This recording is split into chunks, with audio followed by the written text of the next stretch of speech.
Udah nih? Oke, sekarang kita wawancara sama Rizky Gerung. Oke.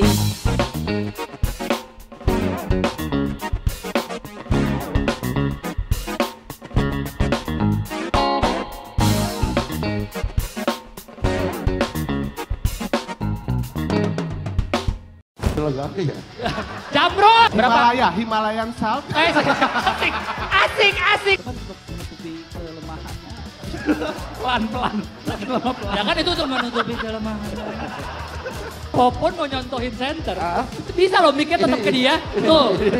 Bisa mau tetap ngomong. Tapi lampunya di sini. Kan gak ada, ini kan pura-pura. Jepang. Ngedok. Gak ngerti lo. Orang kaya. Candaan. Gua gak tahu apa tadi sih. Bukan masalah orang kaya, bego. Proyek IKN nggak ada yang berhasil gitu. Tapi kan mereka kan udah tahan malu semua, Bang. Mau nggak berhasil nggak jadi juga kayaknya nggak peduli deh. Emang iya ya kayaknya ya. Emang udah kan syaratnya gampang. Jadi ini mah nggak malu aja. Nggak punya malu tuh udah bisa jadi apapun di dunia ini, Bang. Kalau ngomongin Radit ini memang orangnya unik dia ya. Udah dari dulu rezekinya ada, apa aja bisa jadi duit sama dia. Rezekinya banyak, kaya, rumahnya gede. Padahal ibadahnya kurang tuh anak ini. Tadi gue diiringi masuk dengan lagu judulnya Sebelum Kulelah. Bapak kamu tukang cat ya? Tak berkutik. Berkutik. Enggak jadi lain lagi nih. Beda.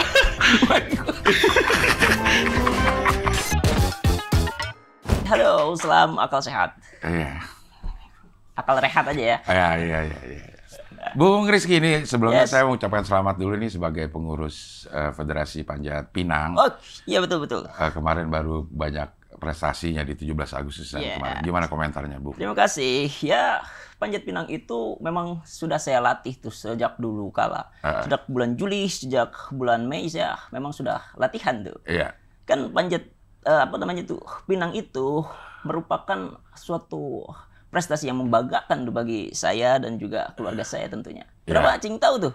Iya kan beritanya di mana-mana, apalagi 17 Agustus kemarin kayaknya hampir semua kelurahan ada panjat pinang. Oke, Iya. Sama fenomena panjat sosial gimana kalau menurut Bu? Kalau panjat sosial itu yang pastinya harus pakai cincin tuh.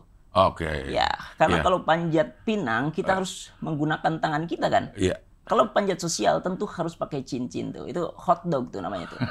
Yes. Tetapi saya juga ada kebingungan kemarin Ya, dari KPU curang terus tuh. Gimana maksudnya?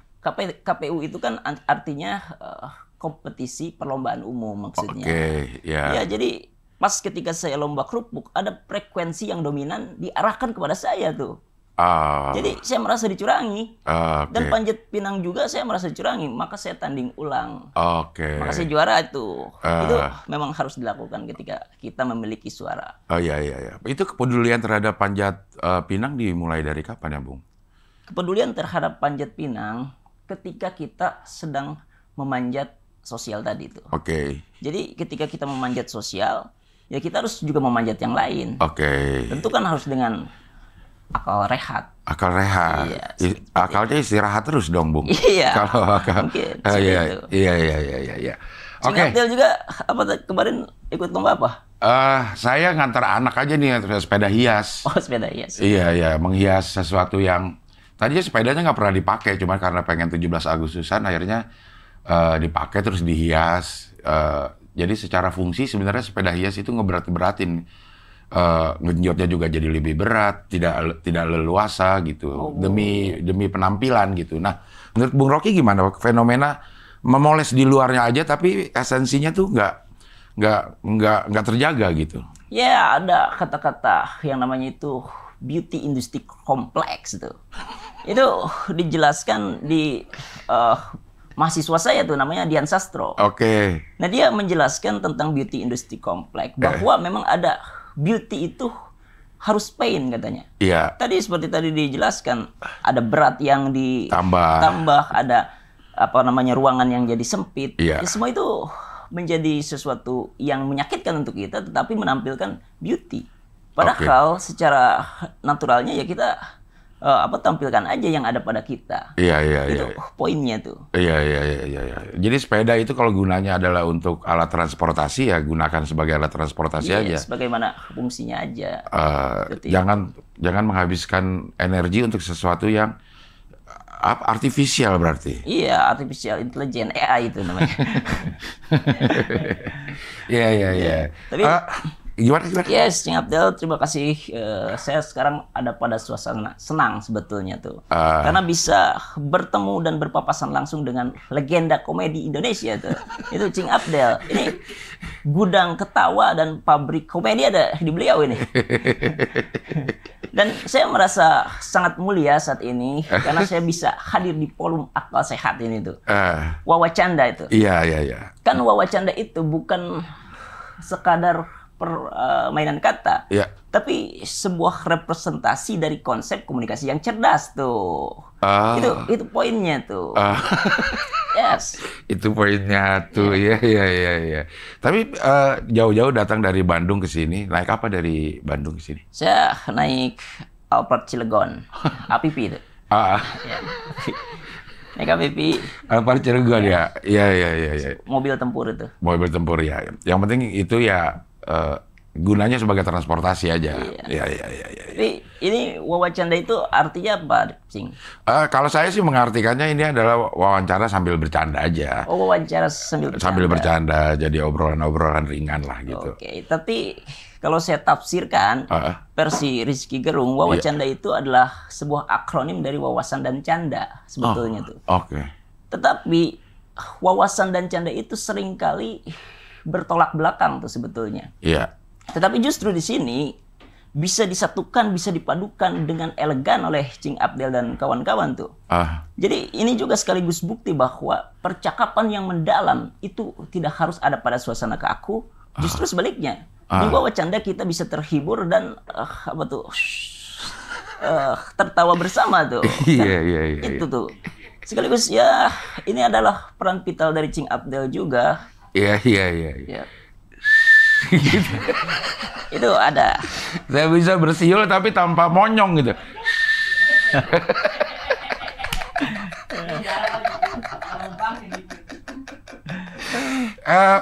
Bu Rizky kan kayaknya ini memang mempelajari secara serius dunia-dunia filsafat atau memang secara akademis juga latar belakangnya ada atau gimana nih, Bung Rizky? Secara langsung ya? Iya. Secara live gitu. Saya sebetulnya nonton aja tuh video dari Rocky Gerungnya. Jadi saya mengetahui filsafat itu dari video-video Rocky Gerung. Oke. Kalau jurusan saya sebetulnya di Universitas Pajajaran, Sastra Indonesia itu belajar filsafat ya mungkin dasar-dasarnya aja. Cing, mau les sama saya. Les apaan? Les filsafat. Lo aja bahasa Indonesia. Oke, Bung Rizky, kita mau ngobrol agak serius ini mengenai dinasti politik. Gimana komentar Bung Rizky? Kan sekarang juga udah banyak nih Kaisang rencananya akan maju ke pilkada, entah di Jakarta, entah di Jawa Tengah, di Sumatera Utara sudah ada Bobi, terus di wakil presiden sudah ada Gibran yang dianggap itu sebagai sebuah dinasti politik. Gimana komentar Bung Rizky? Oke, pertama kita harus paham dulu ya tentang dinasti itu apa sih sebetulnya. Kan dinasti itu jika kita ambil definisi paling mendasar dari dinasti adalah pemerintahan yang dikuasai oleh satu keluarga atau satu keturunan tuh. Biasanya diwariskan oleh generasi berikutnya ke generasi berikutnya tuh. Tetapi jika menurut versi saya, dinasti itu bukan sekedar diwariskan kekuasaan aja. Tetapi itu adalah sebuah struktural yang memang diwarnai oleh dominasi dan kontrol itu. Jadi ya kita sekarang ada pada suasana dinasti itu. Padahal kita mengakui negara demokrasi. Ya. Padahal demokrasi itu ditandai dengan adanya revolusi Prancis tuh. Pada tahun 1789. Ada Raja Bengis Louis XVI yang mengklaim dirinya bahwa mahkotanya itu tidak akan lepas daripada dirinya karena dipasangkan langsung oleh Tuhan. Dan saat itu diuji oleh masyarakat Perancis. Digiringlah ia ke tengah-tengah revolusi Perancis. Ia dieksekusi memakai pisau gelatin. Dan dalam 2 detik, mati. Bukan hanya mahkotanya yang copot dari kepalanya, tapi kepalanya copot dari badannya tuh.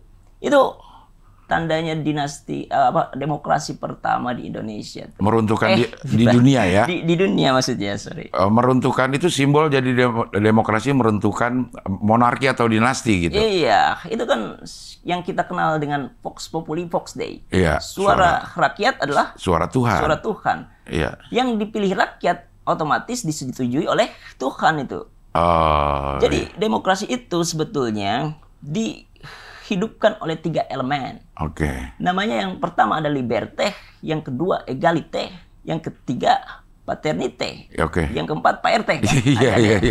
Elemen bukannya Ferdi sama Didi. Oh iya betul juga. Yang rap juga ya? Iya. Eminem. Iya. Nah, tapi kalau revolusi Prancis 1789, berarti setelah maghrib dong, kan maghrib 1756 ya? Oh iya betul. Sebelum Isya ya? Iya. Oke, silakan dilanjutkan, Bu. Oke, jadi liberté itu artinya adalah kebebasan. Kebebasan, ya. Égalité artinya kesetaraan. Iya. Fraternité artinya persaudaraan. Iya. Nah, kita berkaca, kalau di Indonesia sudah diterapkan belum ketiga elemen itu? Misalkan liberté, kebebasan, dengan apa? Dengan melarang paskibra pakai hijab kah? Itu berarti nggak bebas dong. Kita udah melanggar prinsip-prinsip demokrasi berarti. Ya itu kita harus evaluasi makanya tuh. Atau yang terbaru kemarin tuh ada dari Greenpeace yang memasang di bannernya itu Indonesia not for sale. Oke. Tetapi tak lama kemudian mereka ditangkap tuh. Apa itu yang dinamakan kebebasan? Oke. Artinya belum ada liberté jika kita mengungkap dari kasus-kasus tersebut. Iya. Nah, sekarang yang kedua, fraternité, égalité. Égalité dulu Égalité. ya. Égalité adalah kesetaraan. Kesetaraan semacam apa yang kita pertunjukkan ketika pemerintah fokus membangun IKN sebetulnya tuh. Padahal itu kan menghabiskan anggaran yang sangat banyak. Iya. Padahal di saat yang sama ada seseorang yang merobek perutnya karena kelaparan. Itu kan kacau sebetulnya tuh. Iya. Jadi belum ada paternité yang bisa kita ambil jika kita mengambil kasus tersebut. Kalau IKN apa nih? IKN lele atau IKN? Ikan itu ikan. Iya. Égalité, fraternité, persaudaraan. Persaudaraan. Apakah kita menipis juga di suasana kita yang sekarang ini, persaudaraan kita? Suasana kita hari ini, jika kita mencermin kepada masyarakat Papua misalkan yang jauh di sana, kan ada sebagian yang ingin memisahkan atau memerdekakan karena mungkin mereka merasa terjajah atau mungkin mereka merasa tidak nyaman sehingga ingin memisahkan diri. Kan sebetulnya hal ini itu adalah manifestasi dari ketidakpuasan yang senantiasa terus tertanam tuh. Itu dan kan OPM ya. OPM itu kan adalah bukan hanya sekedar ketidakpuasan terhadap kebijakan pemerintah dan peminggiran yang berkepanjangan aja tuh. Tetapi juga dia tuh merupakan mengabaikan hak-hak masyarakat Papua dan kebutuhannya tuh.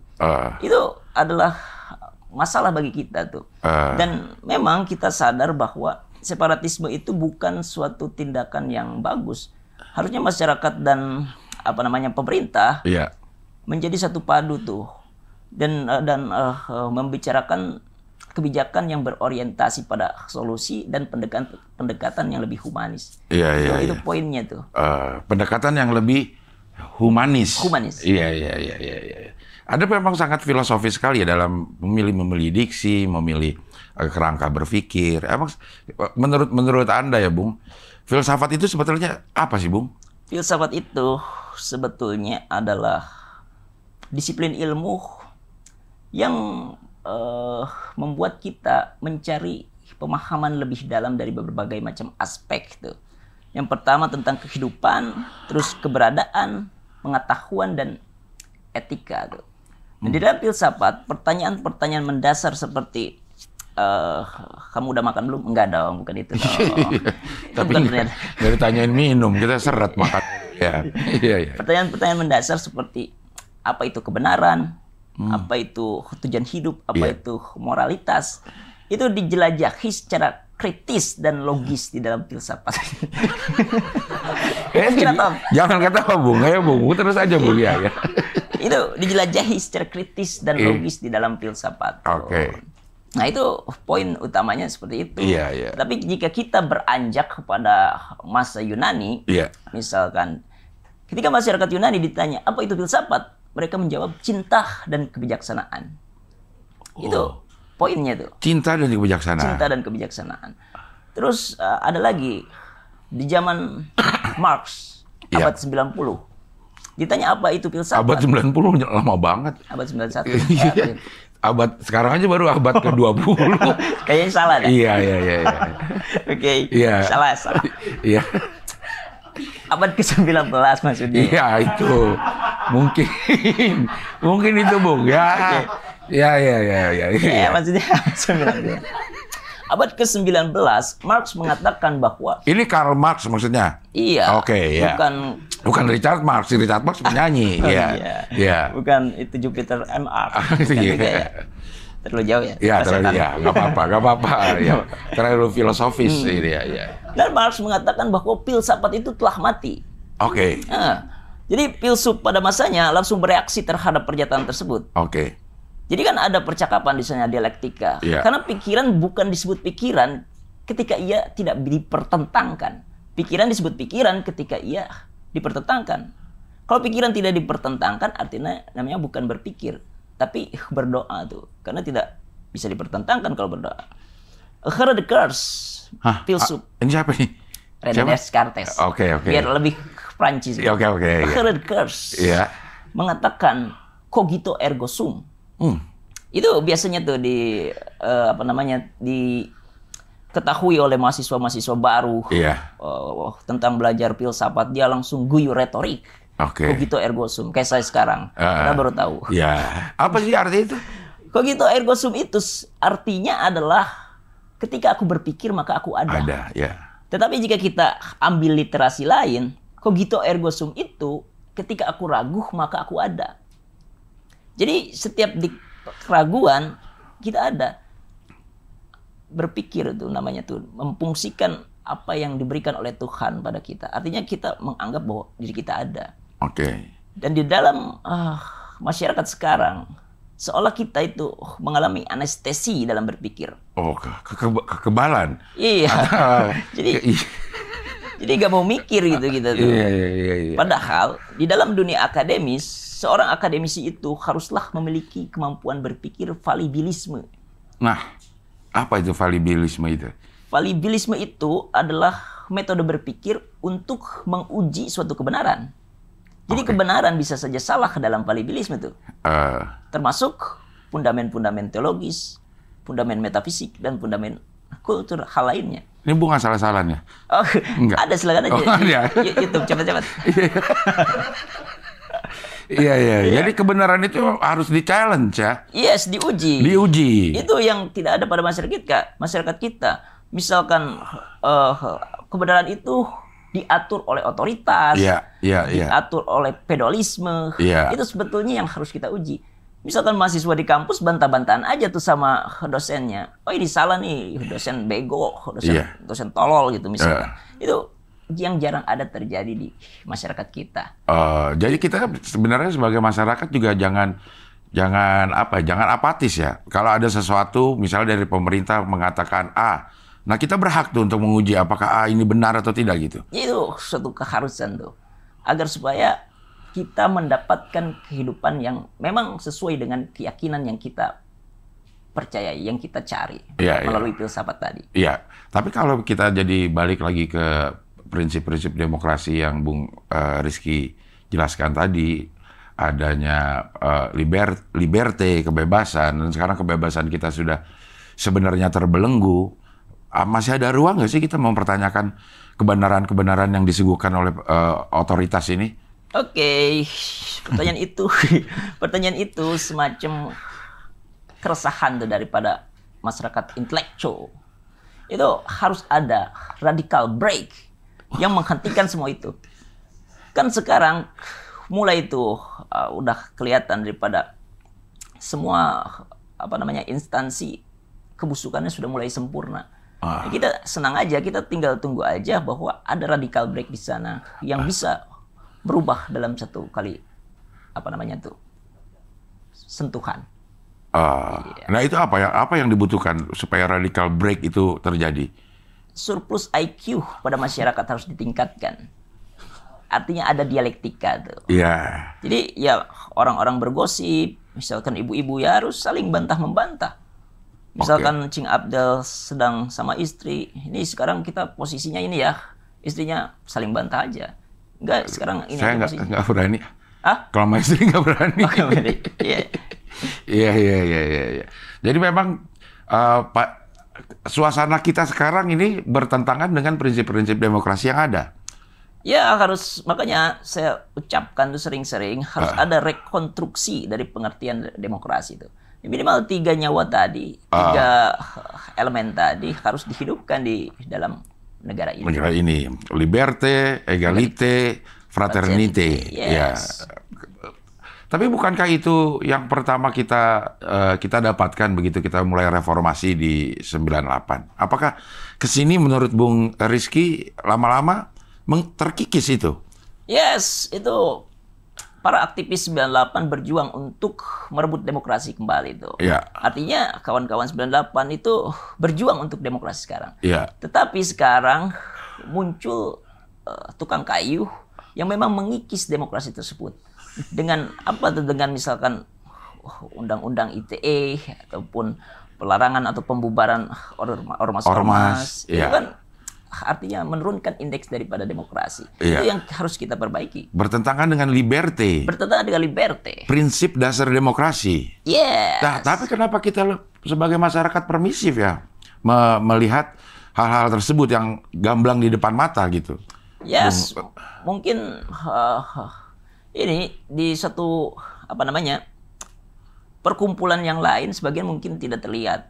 Itu kan banyak aktivis-aktivis yang mungkin peduli karena misalkan intelektual seperti Rocky Gerung juga senantiasa bersuara terus tuh. Iya. Ya, dan mungkin untuk rakyat-rakyat yang kalangan di bawah itu dinina bubukan oleh BLT misal atau hal-hal serupa yang bisa menenangkan ataupun survei. Gitu. Jadi memang by design ini terjadi suasana kita yang sekarang ini kalau menurut Bung Rizky. Ya coba tanya ke tukang desain di sini. Bukan desain itu ya. Maksudnya ya tentunya by design. By design.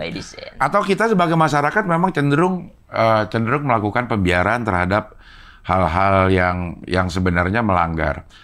Saya pernah melihat konten dari Bung Rizky tentang jelas-jelas di situ dilihat parkir gratis, tapi tetap dimintain bayaran dan banyak dari kita yang tetap bayar aja dengan ini kasihan lah dia nyari duit. Nah kalau menurut Bung Rizky apa hal-hal seperti itu akhirnya mengikis ke apa ya namanya ya kepekaan kita terhadap kebenaran gimana? Yes, itu memang betul itu. Tetapi jika ingin mengaplikasikan konten saya tadi, misalkan menolak maladministrasi, ya Cing Abdel siap-siap bonyok oleh tukang parkir. Karena kan itu hanya sekedar konten sebetulnya. Dan itu sudah mengakar. Nah makanya harus ada kesadaran kolektif. Artinya kita sepakati bersama-sama. Oke, hari ini nggak ada lagi tuh kita bayar-bayar parkir. Kan itu yang bisa kita bangkitkan sebetulnya. Dari kita masyarakatnya atau dari otoritas yang melarang untuk parkir gratis tapi tetap dimintain bayaran? Siapa yang harus bergerak duluan, masyarakat atau otoritas yang punya wewenang gitu? Yes, pertama yang paling fundamental tentu yang memiliki kekuasaan harus memiliki keberanian untuk tadi ada radical break untuk hal-hal itu semacam itu. Dan tentu aja kan kita juga harus osilasi namanya tuh kalau dalam bahasa akademisnya. Jadi ada semacam buat nempelin isolasi. Oh itu isolasi. Isolasi. Oke, ini apa? Osilasi. Osilasi itu itu tuh yang ada udara masuk sini. Ventilasi. Ventilasi. Oke. Iya. Iya. Iya. Ya osilasi itu semacam napas tuh. Ada tarik, ada hembus. Oke. Tetapi itu bisa memperbaiki sistem paru-paru kita kan, kesehatan kita. Nah tentu harus ada dua elemen yang bekerja sama tuh. Itu yang punya kekuasaan dan kita juga sebagai masyarakatnya. Iya. Beberapa waktu yang lalu diksi dungu itu melekat banget sama Bung Rizky. Yes. Itu apa sih kalau menurut Bung Rizky? Kedunguan itu apa? Memang sifat kita atau gimana menurut Bung Rizky? Oke, dungu itu dihidupkan oleh dua elemen sebetulnya tuh. Oke. Yang pertama adalah pertanyaan yang salah, yang kedua adalah jawaban yang salah. Nah, hal itu yang mampu untuk mengeluarkan kemampuan otak kita dalam kognisi untuk mengeluarkan suatu pernyataan. Nah, pernyataan itu disebut jika tidak sesuai preposisinya dengan suatu kebenaran letaknya itu disebut dungu tuh. Atau simpelnya gini, dungu itu ketika pikiran dibatasi, misalkan Cing Abdel menjadi juru bicara presiden. Iya. Cing Abdel berpikir tentang suatu kesejahteraan tuh. Tetapi ada order dari tentunya presiden ataupun otoritas yang Cing Abdel jalani mengatakan perbedaan dengan Cing Abdel. Oke. Jadi ada keterbatasan kepenjaraan di dalam kebebasan berpenjaraan kurang tepat ya. Iya. Jadi terkurung gitu pemikiran Iya. Cing Abdel itu. Iya. Itu disebut dungu. Padahal Cing Abdel tahu kebenarannya. Tapi Cing Abdel mengungkapkan suatu yang diorder. Nah, itu dungu tuh namanya tuh. Padahal orang-orang politisi itu juga sudah tahu kebenaran dan kesejahteraan itu seperti apa. Tetapi ia terkukung oleh misalkan sesuatu yang kompleks di atas sana tuh. Jadi ia mengungkapkan sesuatu hal sesuai ordernya. Terbatas. Oh, jadi dungu itu kalau menurut penjelasan dari Bung Rizky bukan sekedar tidak tahu ya? Bukan sekedar tidak tahu. Tidak tahu itu tinggal cari tahu. Sekarang banyak itu Google macam-macam. ChatGPT banyak. Tinggal kita searching aja. Tetapi kemampuan dalam mengungkapkan suatu pikiran kita yang terbatas oleh otoritas, oleh feodalisme, kita tadi saya ucapkan, oleh teologis misal, itu yang menjadikan sebuah kedunguan di dalam masyarakat kita. Iya, kedunguan itu adalah menyampaikan sesuatu yang sebenarnya saya agak sulit. Jadi sebenarnya kita tahu sebuah kebenaran, tapi yang kita sampaikan justru berbalikan dengan kebenaran itu karena kita dibatasi oleh hal-hal yang di atas kita gitu. Iya, yang kompleks. Yang kompleks. Ya, Itulah kedunguan sesungguhnya. Kedunguan sesungguhnya adalah itu. Jadi ketika mau didiskusikan ataupun dikasih tahu ya tetap memilih kedunguan itu. Makanya saya singkat aja dengan kata dungu. Iya. Artinya dungu berbahaya dong. Maksudnya kedunguan ini tidak hanya berdampak kepada orang yang dungu. Buat orang yang mendengarkan orang-orang dungu ngomong bahaya juga. Yes, tapi sebelumnya saya minum dulu ya. Oh ya silakan. Saya juga nih. Ini harusnya sponsor masuk ini. Iya. Komoditas pikiran, kopi. Wah, masuk tuh. Sayang sekali nih, nggak ada yang. Iya. Teh. Oh iya. Nggak kelihatan tapi kan ya. Padahal udah tahu teh tapi ngomong kopi, itulah dungu. itu maksudnya saya mencontohkan. Itulah dungu ya. Iya. Iya. Kita sedikit ke masalah pribadi kalau mau kalau mau ini. Bung Rizky ini besar di mana ya? Besar di bumi tentunya. Iya. Oke, daerahnya ya. Iya. Besar saya di Cikampek. Halo orang Cikampek.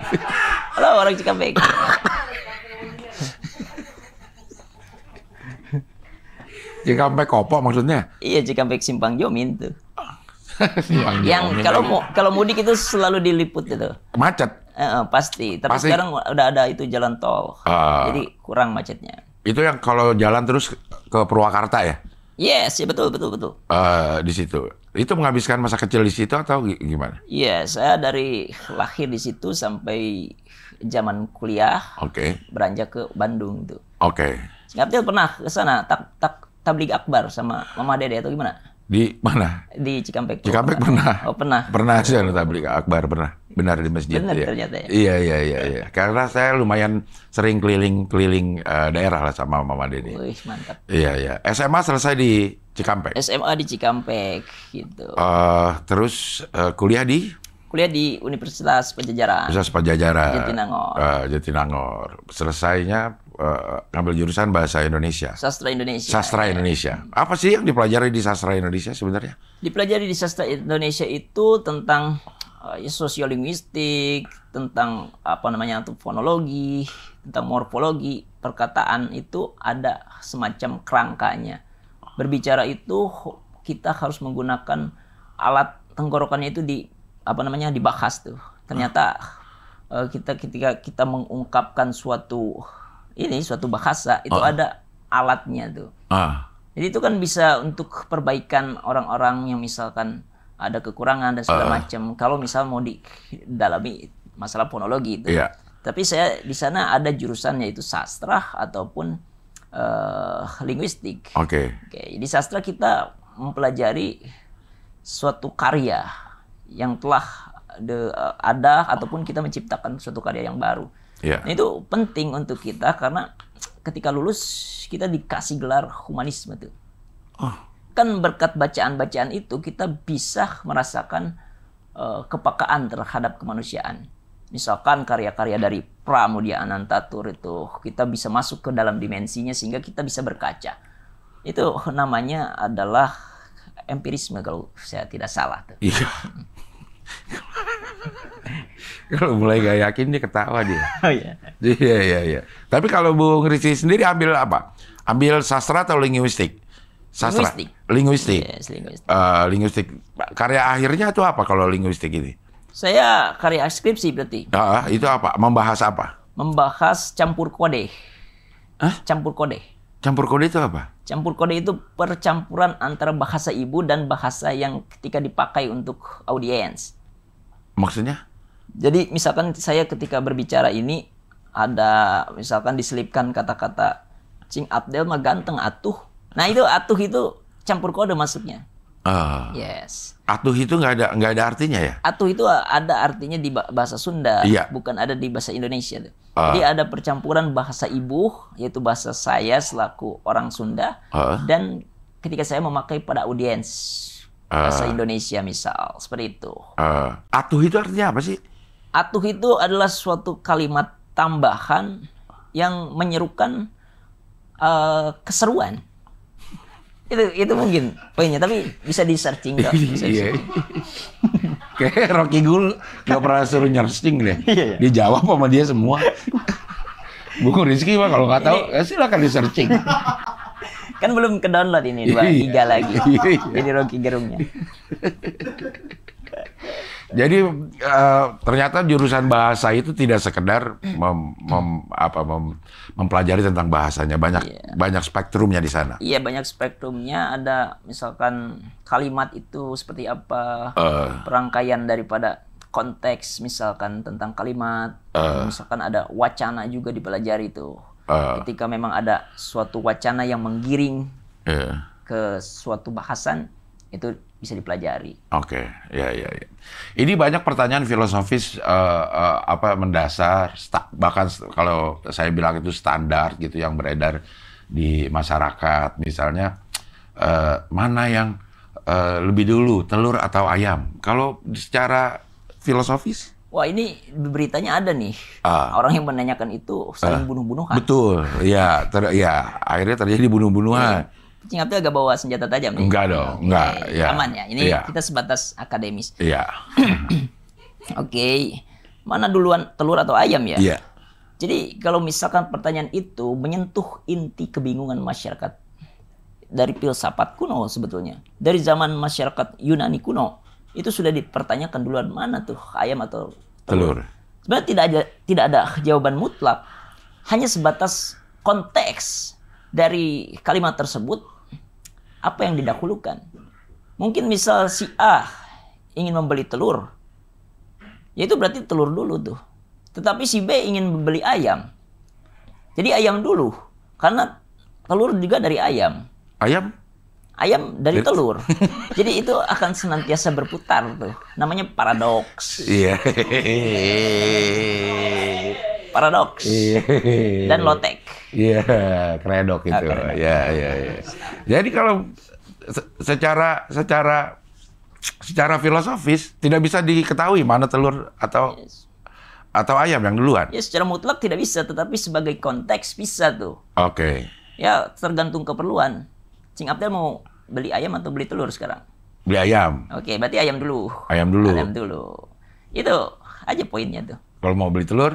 Ya berarti telur dulu. Telur. Mau beli telur ayam? Iya. Nah, berarti telur dulu. Kalau mau beli ayam jago nggak ada telurnya? Iya, berarti apa tuh? Iya. beli ayam telur nggak ada. Nggak ada. Ada kan beli telur ayam. Berarti telur dulu ya? Berarti telur dulu. Secara mutlak. Ya, karena tidak ada ayam telur. Iya. Secara konteks katanya ya. Saya baru tahu nih di sini nih. Wah, luar biasa. Telur ayam sama ayam telur. Ada ayam telur nggak ada. Ada ayam petelur. Ayam telur. Ayam petelur itu ada. Iya. Kalau ayam dulu nggak ada tuh ayam telur. Berarti harus telur dulu. Harus telur dulu berarti. Karena telur ayam ada. Telur ayam ada. Telur manusia juga ada. Telur manusia ada, sel telur, tapi ada di perempuan. Laki-laki juga ada ya? Tapi nggak netes. Oke. Iya kan? Keren terus itu. Iya. Berarti telur ayam, tidak ada ayam telur. Iya, berarti telur dulu ya. Telur dulu. Sekarang. Jadi nggak usah bunuh-bunuhan, itu telur dulu. Sekarang. Oleh Cing Abdel ya? Iya, telur dulu. Karena ada telur ayam, tapi tidak ada ayam telur. Ya, ini filsuf, guys. Yang ada ayam petelur. Nah, baru itu ada. Iya. Ini menemukan kebingungan pada zaman kuno nih. Pada zaman masyarakat Yunani kuno berarti Cing Abdel. Iya. Cing Abdel termasuk filsuf sekarang. Iya. Jadi selain komedian, selain host, selain aktor, selain sahabat temon. Itu enggak. Coba teman itu. Oke, balik lagi. Iya. Jadi tambah sekarang adalah filsuf karena menjawab pertanyaan filosofis yang tidak bisa dipecahkan bahkan oleh Albert Einstein sekalipun. Iya. Luar biasa. Sultan. Keren.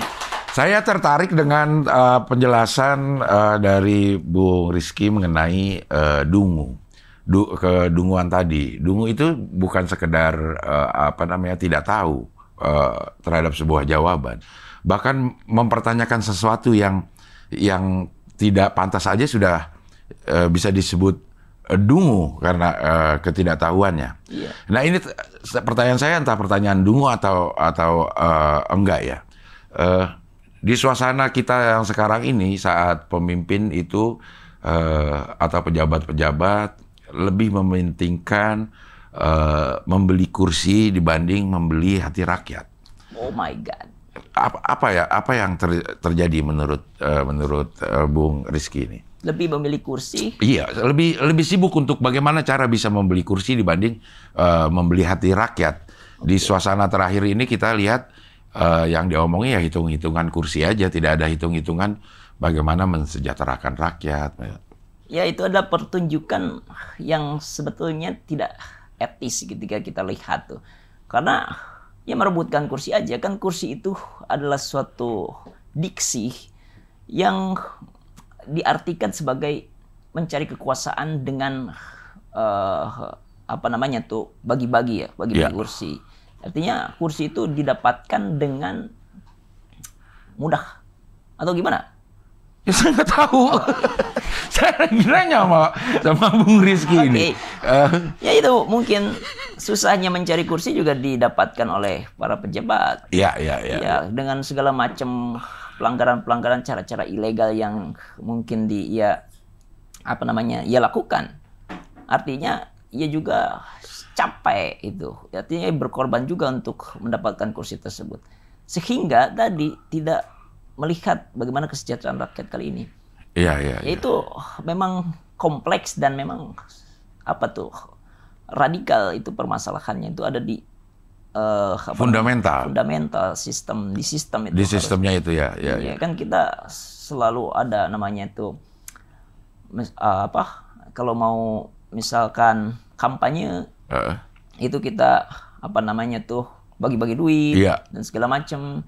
Kan itu sebetulnya yang salah pada sistem daripada pemilu. Kan demokrasi itu sebetulnya pemerintahan akal pikiran, bukan akal-akalan.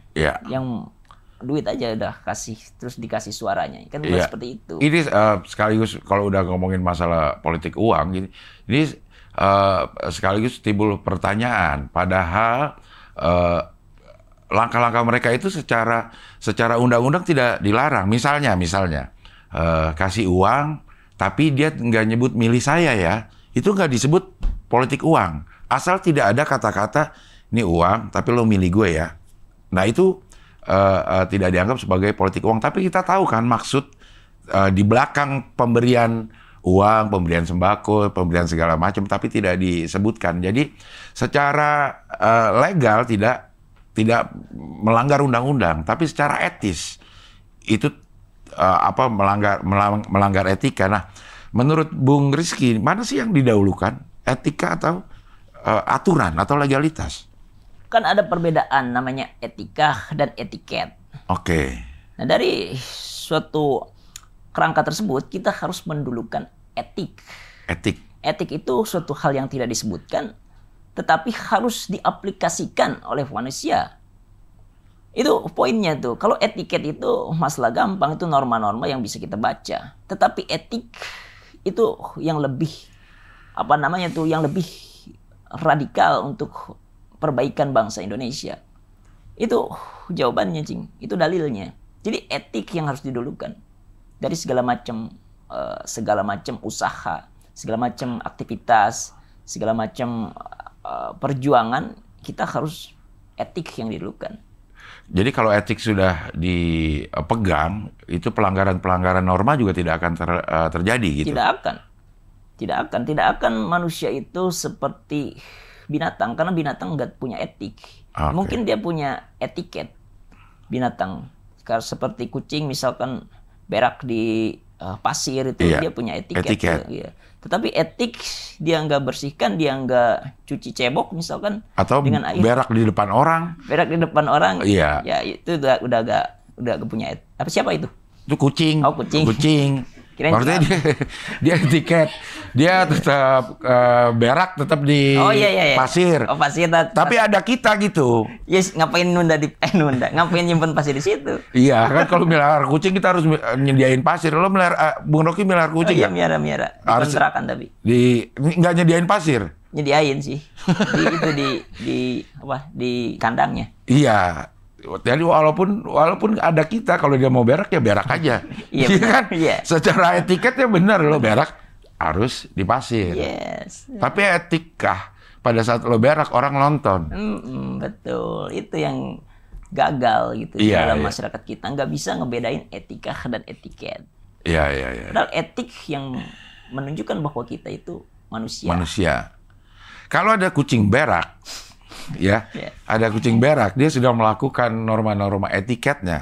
Dia berak di pasir. Yes. Tapi ada kita di depan dia. Itu yang nggak ngerti, yang dungu kitanya atau kucingnya. Ngapain kucing di berak ditontonin? Iya, kita yang harus malu gini. Tutup aja, dia kasihan. Memalingkan badan atau ya, takutnya kan aurat kucingnya. Betul, iya. Itu perbedaan kita dengan binatang. Binatang mungkin tahu etiket, tapi etik mereka nggak punya. Yes, itu betul. Itu jadi kalau pada saat kita tidak punya etik, ya kita sama aja sama binatang. Sama aja kayak binatang. Menghalalkan segala cara. Menghalalkan segala cara itu. Termasuk politik uang. Politik uang tadi kan disebutkan kalau di dalam etiket itu tidak apa-apa, tetapi dalam etik sehingga ia tahu bahwa dengan uang itu ia bisa mendominasi dan mengkontrol suara. Ya dengan sadar melakukan hal tersebut, ya itu sudah melanggar etik gitu. Iya. Karena memang kita sebagai manusia kayaknya rentan banget kalau udah masalah dikasih uang. Iya. Kita hidup kayaknya kita memang diperbudak, apapun yang kita lakukan ya ujung-ujungnya untuk cari uang. Betul. Uang untuk makan. Begitu makan selesai berak lagi tuh kayak kucing. Kayak kucing ya. Iya. Sebenarnya hidup kita muter-muter ke situ aja ya. Yes, betul. Itu suatu pernyataan yang menyentuh inti dari absurditas manusia tuh. Di dalam metodologi Yunani, Albert Camus menceritakan Dia siapanya Albert aku? Camus. Biar lebih Prancis. Oke. Sebenarnya Albert Camus, tapi Albert Camus. Biar lebih. Iya. S-nya hilang ya? Iya. Iya. Karena dia nggak lagi pilek. Oke. S-nya hilang, nggak boleh. Oke, ya. Albert Camus menceritakan bahwa ada namanya Sisyphos. Sisyphos itu ditugaskan untuk mengangkat gunung atau mendorong batu. Ya mendorong gunung salah. Mendorong batu di mendorong gunung. Batu ke atas gunung. Ya, melakukan hal itu terus-menerus tuh. Maksudnya ia mengerahkan segala tenaga, segala kekuatan untuk bisa mencapai batu itu ke atas puncaknya. Tetapi setelah ia di puncak, batu itu ia kembalikan ke bawah lagi. Iya. Karena memang itu sudah tugasnya yang dewa tugaskan. Setelah ia merepetisi, ia melakukan paradoks pengembalian terus-menerus, ia mencari bagaimana sih arti kebahagiaan itu. Oke. Dan ternyata arti kebahagiaan itu bukan ketika ia sedang berada di puncak, tetapi ia mendapatkan kebahagiaan ketika ia berusaha untuk mendorong batu itu ke prosesnya yang dia nikmati ya. Jadi ya tadi seperti Cing Abdel katakan, kita kerja, banting tulang, peras keringat, semuanya untuk uang, dan uang itu misalkan kita belikan makanan, misalkan kita belikan jasa ataupun barang, tetap aja jadi kotoran pada akhirnya tuh. Iya. Jadi esensi kehidupan itu bukan ada pada hasil akhirnya tuh, tetapi pada prosesnya yang harus kita cari maknanya. Itu poinnya tuh, itu dalilnya tuh. Jadi, dan ada paradigma juga yang salah di dalam diri kita kebanyakan tuh. Kerja itu paradigmanya mencari uang, padahal salah itu. Kerja itu mencari berkah harusnya tuh. Wali dong. Apa tuh? Cari berkah. Iya, cari berkah. Kayak lagunya Wali ya. Betul. Kerja itu cari berkah. Iya, nanti dinyanyiin ya di sini ya. Jadi itu yang harus kita sadari tuh. Kalau kita kerja cari uang, kita akan menghalalkan segala cara-cara. Misalkan cara ilegal menjadi dilegalkan aja oleh dia tuh. Dilegalkan secara paksa. Maka tidak heran banyak pejabat-pejabat korupsi karena yang tujuan kerjanya cari duit. Misalkan ada apalagi contohnya guru misalkan mengambil uang kas, uang tabungan karena pikirannya kerja cari uang. Padahal uang tadi seperti Sisyphos, tidak berharga, dia akan menjadi kotoran kan. Tapi Sisyphos mencari kebahagiaan di dalam prosesnya. Itu karena paradigma untuk mencari kerja itu cari duit. Padahal paradigma kerja itu untuk mencari berkah. Maka kalau mencari berkah kan berkah artinya bertambah kebaikan dan cukup. Jadi ketika kita kerja misalkan jadi pejabat, ya bertambah ke kebaikan gitu. Bertambah ke manfaat buat orang banyak. Yes. Jadi ketika kita paradigmanya sudah seperti itu, kita akan kepada perusahaan bertambah kebaikan untuk perusahaan, untuk diri kita, dan mungkin untuk keluarga yang kita cintai. Ya.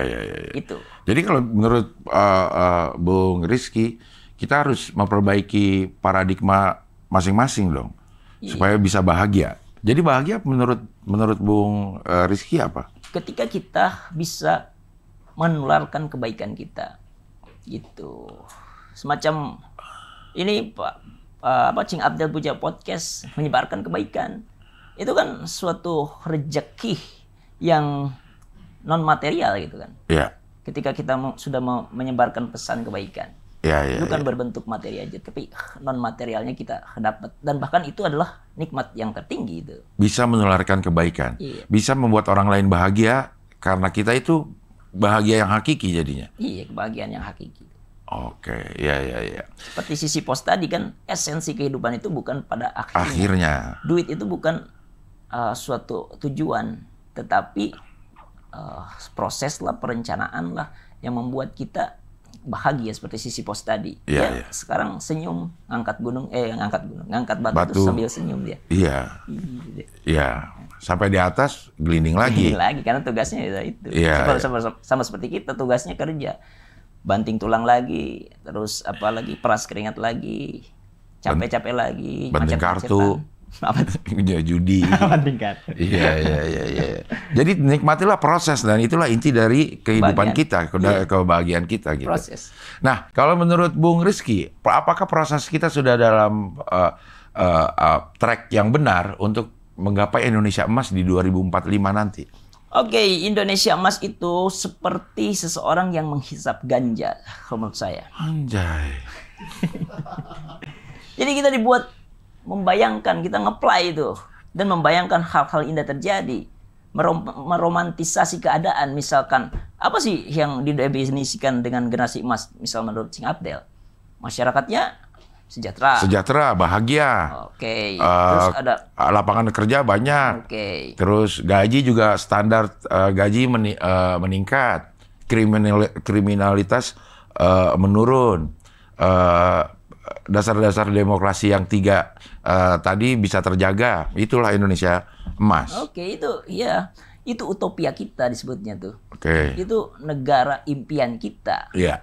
Tetapi pada realitanya, Iya. investasi untuk masa depan itu harus ada pondasi. Sebelum kita investasi, kita harus ada pondasi. Pondasinya dulu. Iya. Pondasi sekarang seperti apa? Misalkan, kan tugas presiden itu di konstitusi cuma 2 tuh. 1, rawat fakir miskin. 2, cerdaskan kehidupan bangsa. Kan itu poinnya tuh. Sampai sekarang masih belum ada. Hal tersebut masih belum di taraf dari normal. Emang menurut Bung Rizky, suasana sekarang tidak mencerdaskan? Ya, cerdaskan dengan apa? Misalkan dengan menyebutkan nama-nama ikan. Ini ikan apa? Kan bukan hal seperti itu, bukan sesuatu yang dihafal, tetapi tadi paradigma. Misalkan seperti zaman Soeharto itu bertanya pada anak SD, kuis-kuisannya itu menstimulan paradigma dia tuh. Itu mencerdaskan sepertinya. Oke. Fakir miskin apakah sekarang juga, kan ada BLT kan salah satu wujud dari negara untuk mensejahterakan fakir miskin, gimana? Itu bukan dipelihara, itu malah dikembangbiakan kalau seperti itu. Jadi ya kayak ngasih umpan ikan gitu kan, atau pemancing. Kita analogikan pemancing dikasih kail harusnya dikasih kail agar supaya bisa memberdayakan, bukan ya bukan mengembangbiakan. Kalau seperti itu ya mengembangbiakan. Jadi harus menstimulasi dengan apa? Misalkan sekarang ya banyakin lapangan kerja kan. Katanya ada bonus demografi di tahun 2045. Sedangkan berkaca dari pondasi sekarang, lapangan pekerjaan makin sedikit. Mungkin generasi emas untuk kuantitas, tetapi kosong sebagai kualitas. Itu poinnya. Jadi bukan generasi emas, generasi cemas jika kita gagal dalam memahami segala konteks yang ada pada pondasi sekarang. Oke, pondasinya berarti harusnya ada pendidikan yang bagus dong, supaya semua masyarakat bisa sadar atas dirinya masing-masing. Pendidikannya juga harus bagus. Nah, menurut Bung Rizky, suasana pendidikan kita gimana? Terutama di pendidikan dasar ya? Iya, tadi paradigma daripada masyarakat kita dimulai dari SD itu harus sudah dibangun. Jika kita berkaca pada di mana tuh Selandia Baru. Selandia lama, mungkin baru. Udah lama kali ya. Iya, udah lama. Selandia Baru. New Zealand misalkan. Masih ada plastiknya tuh baru. Ya. Iya. Belum dibuka ya? Belum. Iya. Ya. Masih baru. Masih baru ya. Nah itu di sana dari taraf pendidikan rendah sudah diajarkan filsafat, diajarkan filosofi sehingga ia mengerti cara hidup dan meyakini cara hidup dengan kebenarannya tuh. Dengan kebenaran yang ia yakini. Kan itu bagus tuh. Memiliki ide untuk hidupnya itu bagus dimulai dari sejak dini. Atau kita sering dengar di negara-negara maju ada pelajaran memilah-milah sampah, mana sampah kering, mana sampah basah, mana sampah yang bisa di-recycle, itu dijadikan pelajaran di masa-masa pendidikan dasar. Maksudnya hal-hal sesimpel itu emang bisa membentuk pribadi yang mumpuni atau gimana sih menurut Bung Rizky? Yes, pengajaran yang aplikatif itu. Pengajaran yang aplikatif bisa memberdayakan pikiran seseorang. Jadi pengajaran dari sekolah itu bisa diaplikasikan di kehidupan. Oke. Itu dalilnya sebetulnya. Iya. Padahal memilah-milah sampah bukan sekedar memilah sampah, tapi ada nilai-nilai disiplin di situ. Ada nilai disiplin, ya betul. Nah, menurut Bung Rizky memang ya sepanjang pengalaman Bung Rizky waktu di SD, apakah pendidikan dasar kita sudah menuju ke arah situ?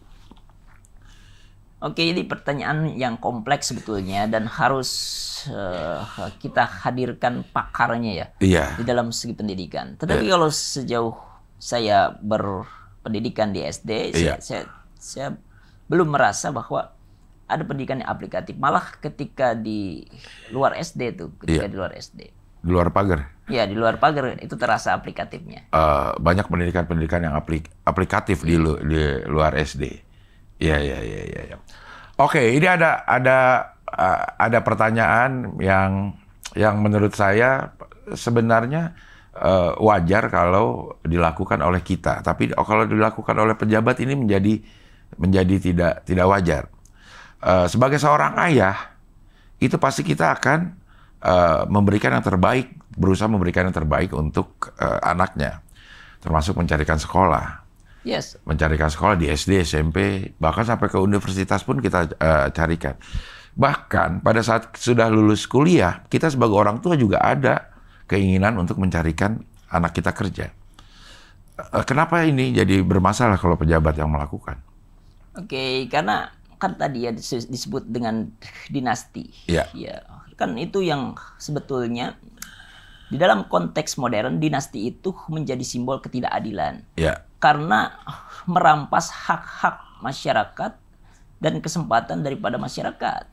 Itu poinnya. Poinnya adalah merampas kesetaraan ya? Yes, kesetaraan. Tadi egalite tadi tidak diaplikasikan di dalam segi kita bernegara. Iya. Jadi sah-sah aja sebenarnya ada seorang bapak nyariin anaknya kerja. Iya, sah-sah aja. Tetapi hal itu harus dicakupi dengan syarat tadi tuh. Apakah itu merampas hak-hak negara, misalkan dengan cara-cara yang tidak etis, misal? Kan pada kenyataannya di Wakanda ini, seorang ayah itu mencarikan dengan misalkan Paman Usman, ataupun misalkan memasukkan merusak partai apa namanya? Kaderisasi partai jadi berantakan. Jadi berantakan. Itu kan masalahnya. Jadi bukan hanya sekedar ayah bagus mencarikan pekerjaan, tetapi merampas hak-hak masyarakat sipil dan kesempatan untuk itu adalah sesuatu yang harus dipertanyakan. Karena di dalam demokrasi sejati tidak ada hegemoni yang berhak mengambil aspirasi dari rakyat. Itu dalilnya tuh. Itu dalilnya ya. Iya. Padahal sebenarnya kalau dari obrolan diskusi kita kali ini, kalau kita ambil 3 prinsip demokrasi sebagai cara kita bermasyarakat, sebenarnya aman ya. Apakah cara-cara ini melanggar liberté? Apakah cara-cara ini melanggar egalite? Atau cara-cara ini melanggar fraternité? Itu yang dijadikan tolak ukur. Apakah masyarakat ini berjalan dengan baik dan benar gitu? Iya, betul. Harus ada Big Brother watching you. Atau watchdog disebut. Watchdog, oposisi. Iya. Harus ada semacam itu yang berani mengawasi kerjaan daripada pemerintah. Apakah hal itu sudah dijalankan dengan benar? Kan saat ini mahasiswa juga agak sedikit sebagian banyak kurang terhadap kritisasi hal tersebut. Karena mereka mungkin terpaksa untuk kuliah dan berbagai macam untuk Jadi mereka tidak kurang paham terhadap tridharma perguruan tinggi sebetulnya tuh. Kan ada apa tuh namanya penelitian, terus pengabdian masyarakat. Pengabdian masyarakat, satu lagi apa ya? Saya lupa tuh. Di searching aja ya. Udah 3 kali nih. Tridharma. Iya. Di dalam itu ada juga tugas pengabdian masyarakat itu ada sebagai agent of change, social control, dan iron stock. Itu yang hilang pada mahasiswa kali ini. Mereka bertanya aja pakai izin bertanya. Mereka nggak usah. Kalau nggak diizinin, nggak jadi bertanya. Coba lihat di forum-forum diskusi. Mahasiswa itu sekarang nanya izin dulu. Ngapain izin dulu? Itu kan suatu paradigma yang kacau sebetulnya. Jadi ayo mari kita mahasiswa sadar bahwa itulah kita harus menjadi social control pada pemerintahan. Iya. Tapi kalau itu dibebankan ke mahasiswa, kayaknya nggak fair juga. Yes, gitu. betul. Kayak misalnya tadi dibilang perlu ada oposisi untuk mengawasi jalannya sebuah pemerintahan. Yes. Nah sekarang oposisi aja udah mulai nggak ada kayaknya. Ya makanya itu karena karena partai-partai sudah ada konsep yang merusak, yaitu konsep gotong royong. Seolah-olah memang bagus tuh kata gotong royong, tetapi di dalam demokrasi sejati itu akan terjadinya hegemoni. Iya. Nah itu makanya saya terhadap mahasiswa, ayo tingkatkan kritis lagi gitu. Itu dalilnya sebetulnya. Karena saya melihat politik sudah partai politik sudah hampir dikuasai oleh satu kekuatan, otoritas. Yes. Jadi mah nggak sehat kalau dalam sebuah negara tidak ada oposisi. Iya, di dalam demokrasi sejati tidak boleh ada hegemoni seperti itu. Harus ada big brother watching you. Harus ada yang mengawasi. Nah sekarang bebannya diarahkan ke mahasiswa. Bukan bebannya sebetulnya, tapi lebih ke kesadaran mahasiswa yang harus mengambil peran itu. Kan mahasiswa yang harus sadar tentang hal itu. Tapi libertenya, kebebasannya sudah tidak ada, ntar ditangkap. Iya, makanya bingung. Harus ada radical break untuk hal itu. Radical break apa sih? Nggak tahu sih. Baik, Bung Rizky, terima kasih sudah berbincang ini, sebuah asupan pikiran yang mencerahkan ini. Wah, terima kasih. Terima kasih. Mudah-mudahan kita bisa berbincang-bincang lagi untuk isu-isu yang lebih kekinian ya. Amin. Ya. Terima kasih sekali lagi kehadirannya. Ada yang mau disampaikan kepada para pemirsa ini, silakan. Oke, di Wawacanda ini tadi saya ucapkan di awal acara ini dibuka adalah suatu forum yang bisa membuat kita terhibur sekaligus belajar. Nah di sini peran vital dari seorang Ching Abdel yang bisa merubah percakapan itu menjadi sebuah perayaan intelektual sehingga mengundang gelak tawa tanpa kehilangan substansi. Terima kasih.